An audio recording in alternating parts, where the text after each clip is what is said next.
Dana Point, my hometown.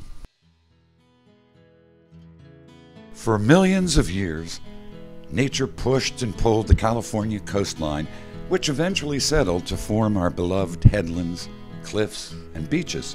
Over the years, Dana Point has been home to native Indians, Spanish missionaries, Mexican rancheros, pirates, sailors from New England, Russian and Inuit fur hunters, Chinese traders, Polish actresses, and several very skillful fishermen. As you're about to see, the remarkable beauty of Dana Point has inspired some creative people to dream of building a resort town on these bluffs and rolling hills.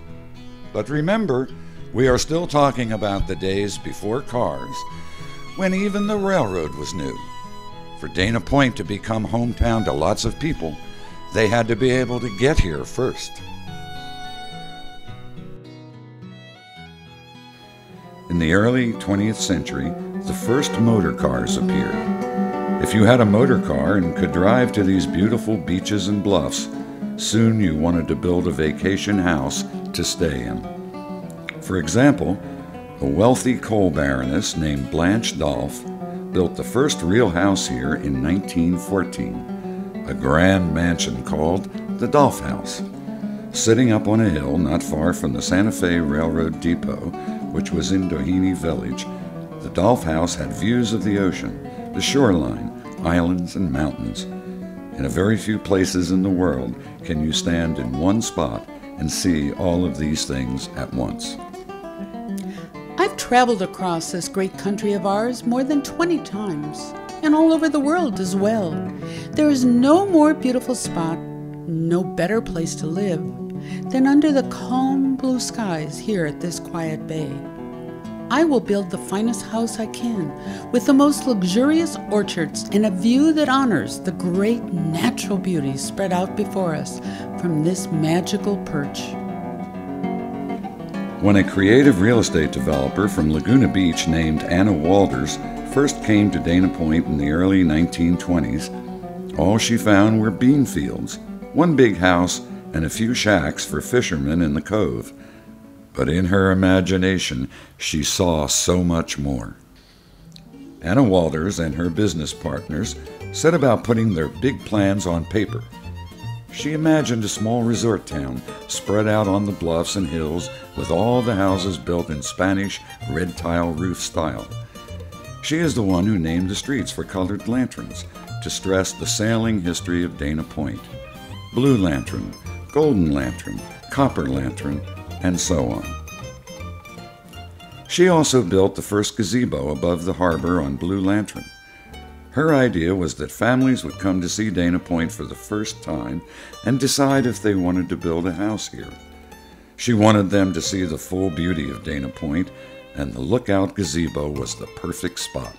Near the gazebo, Miss Walters built a lunch shop and gas station called the Blue Lantern Fountain, so all these new visitors could have some food and buy gas for their cars. This became Dana Point's first official business. The building still stands today at the corner of Pacific Coast Highway and Blue Lantern. The French Riviera, the Italian coast, great seaside cities like Istanbul or Venice, they will someday wish they could match up to the beauty and pleasures of Dana Point.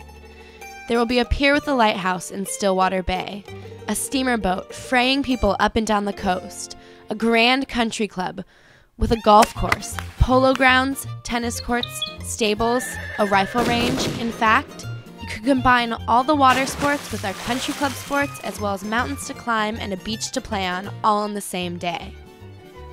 Of course, this was long before the Dana Point Harbor was built, so you have to imagine the bay as a huge cove with the ocean coming right up to the bottom of the cliffs, and no harbor as we know it at all. Miss Walters dubbed that lovely cove Stillwater Bay, and she built a beautiful picnic pavilion on the shore called the Scenic Inn. Guests and prospective new home buyers were treated to a huge barbecue lunch in that pavilion. And this wasn't a typical beach picnic either. This was a fancy affair with fine china and hearty meals roasted in a big stone fireplace. The original scenic inn was washed away by the ocean after years of neglect during the 1930s, but you can see a smaller copy of it down in the harbor even today. Have you ever noticed the stone pavilion tucked in the base of the cliffs directly below the lookout gazebo? The stones used for that building appeared naturally in the bay as the ocean waves would roll rocks around for years and years until they turned into smooth stones. It was always best to use local natural materials when making new buildings, so the scenic inn was constructed out of these beautiful local stones. Some people even say that the old trading ships from Boston, like the Pilgrim, took these stones aboard as ballast. Later, they may have been used to build roads back in Boston. Speaking of streets, here in Dana Point at this time, Pacific Coast Highway didn't even exist. There was only a rough dirt road from Laguna Beach to Dana Point.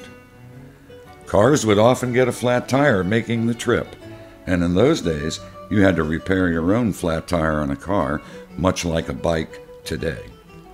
By the way, this was 30 years before Highway 5 was built.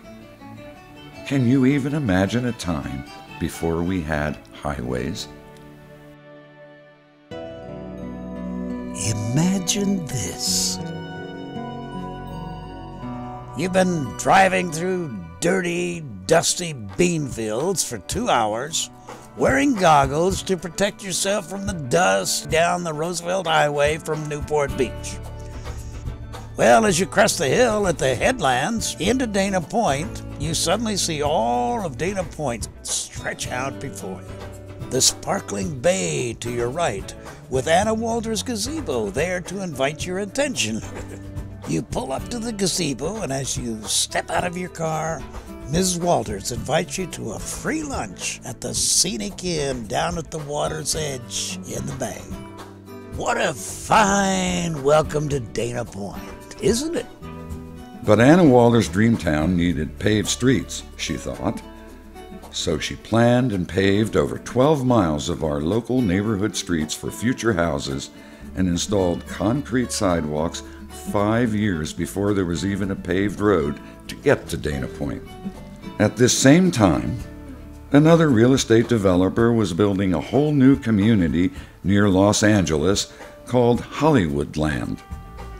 Mr. Sidney Woodruff built a collection of new houses near LA and let the world know all about it by constructing a huge sign on the side of a hill that read, Hollywoodland.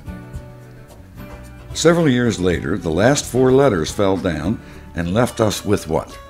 Oh, you guessed it, the world-famous Hollywood sign we all know today. The man who built that sign also helped build Dana Point. Dana Point has every natural advantage. Our experienced group has researched the entire coast of Southern California, and it is only to Dana Point where all the extreme beauties and advantages converge. It is to be developed by a group whose knowledge, ability, and responsibility is not to be questioned. Flush with the success of his Hollywoodland project, Sidney Woodruff led a group of prominent Los Angeles investors who bought Anna Walter's company in Dana Point in 1926. He quickly began promoting new homes in what he called Southern California's most beautiful seacoast community. Mr. Woodruff immediately built several new model houses, a community center, and a pier, almost identical to the pier which stands today in the harbor near the Ocean Institute. Lanterns like these were installed along the streets, and each one matched the color of its street name: blue, ruby, golden, silver, and so on. They gave the entire town a glow of rainbow colors at night, even before there were many buildings here. So here it is, the roaring 1920s. Motor cars were a fairly new invention. Roads are few, but by 1928, Pacific Coast Highway was finally paved from Laguna Beach to Dana Point, except at that time it was called the Roosevelt Highway. To make the grounds flat enough for a paved road, workmen had to use mules and crude tractors to move the dirt around. Also, temporary factories were created to produce the asphalt and later torn down when the job was done. It was dirty, hot work, but when finished, the new paved road finally made it possible for families to drive to Dana Point in comfort for the first time. Sidney Woodruff now had a good paved road leading to Dana Point.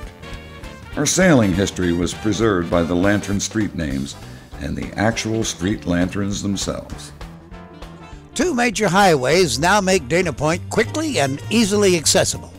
Because of the proximity of the Japanese Current to the shore of Dana Point, the water here is many degrees warmer than other sections of the California coast. Kitties love the Dana Point strand. Let them develop husky limbs and lusty lungs in the life-saving sunshine of this delightful recreational community. Remember, the rapidly diminishing seacoast property will soon force higher prices on all ocean frontage. Protect your family by securing your home place at Dana Point. Like Anna Walters before him, Mr. Woodruff had big dreams for Dana Point's future. This artist rendering shows us exactly what Mr. Woodruff hoped to build in Dana Point. You can see a big country club on the headlands, a golf course near where Dana Hills High School sits today, and a luxurious resort hotel on the bluffs overlooking Stillwater Bay. As Woodruff's company began selling lots and building new houses in Dana Point, work also began on the vast luxury hotel. It was designed to sit high on the bluffs, but of course, hotel guests would want to get up and down the cliffs to enjoy the beach. No true luxury hotel would make guests climb that steep hill. So Mr. Woodruff ordered an elevator to be built inside the cliff down to the shore. At the very same spot where the hide drogers once tossed cowhides to the beach below, an elevator shaft was dug deep inside the cliff. The shaft has been cemented over for safety reasons today, but you can still see the elevator exit down in the harbor. Mr. Woodruff's dream was finally taking shape. Dana Point was becoming a resort town. In 1929, an economic disaster struck America. The great financial markets on Wall Street crashed, and the whole country plunged into poverty. Suddenly, most families didn't have enough money to buy the new homes Mr. Woodruff was offering, and his group of investors couldn't pay to continue the construction of the luxury hotel. Those grand plans began to crumble before the resort hotel was completed. The unfinished hotel sat empty for the next 35 years. One section of the original arches has been preserved and stands proudly along the Hyde Trail Park on the cliffs, a reminder of those early visions of Dana Point. After the stock market crash of 1929 came the Great Depression in America, the 1930s. Nearly everyone who bought land from Mr. Woodruff lost the land to banks because they couldn't afford to pay the bill. The colorful lanterns glowing along Dana Point were lighting mostly empty hills. However, despite the hard economic times, a few families made a living in Dana Point, mostly living off the gifts of the sea. The U.S. government funded huge public construction projects in those years to give people jobs and keep the economy going. Around Dana Point, those projects included widening Pacific Coast Highway, building the Ortega Highway, and opening Doheny State Park. For the cars and trucks traveling through Dana Point in those years, there was the huge Richfield Tower, which marked a spot where travelers could get gas, food, and stay at the Dana Villa Motor Inn. The Richfield Tower stood 125 feet tall. It had 8-foot neon letters that glowed bright white at night with a red light at the top. The tower stood near the corner of Del Obispo and PCH. Even fishermen and sailors sometimes used the tower to navigate at night. like a real lighthouse. The tower was so well built, in fact, that when it was removed 40 years later in 1971, it took workers a month to take it apart bolt by bolt.